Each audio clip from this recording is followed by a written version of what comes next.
Formula ఈ car రేసులో గురువారం ఈడీ విచారణకు హాజరు కానున్నట్లు మాజీ మంత్రి కేటీఆర్ బుధవారం సాయంత్రం ప్రకటించారు. ఈ రేస్ కోసం విదేశీ సంస్థకు నిధులు చెల్లింపులు జరిగాయనే కోణంలో ఈడీ దర్యాప్తు జరుగుతుంది. ఈ రోజు ఉదయం 10:30 గులాబీ పార్టీ వర్కింగ్ ప్రెసిడెంట్ మాజీ మంత్రి కేటీఆర్ తన గండిపేట ఫామ్ హౌస్ నుంచి ఈడీ ఆఫీసుకు బయలుదేరి వెళ్లారు. ఫార్ములా ఈ రేసు కేసులో కేటీఆర్ ను విచారించనున్న ఈడీ అధికారులు. ఇలాంటి నేపథ్యంలో ఈడీ కార్యాలయం వద్ద పోలీసులు భారీ బందోబస్తు ఏర్పాటు చేయడం జరిగింది.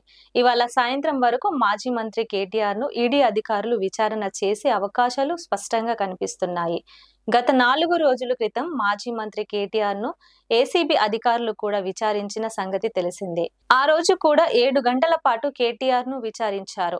ఆ తర్వాత మళ్లీ విచారణకు పిలిపిస్తామని కేటీఆర్ కు చెప్పడం జరిగింది. ఇక ఇవాళ ఈడీ అధికారుల విచారణను ఎదుర్కొనున్నారు గులాబీ పార్టీ వర్కింగ్ ప్రెసిడెంట్ కేటీఆర్. ఈ మేరకు ఈడీ అధికారులు కూడా అన్ని ఏర్పాట్లు చేశారు. కాగా ఈ కేసులో ఒక్క రూపాయి కూడా అవినీతి జరగలేదని పదే పదే కేటీఆర్ చెప్పడం ఆశ్చర్యానికి గురిచేస్తుంది.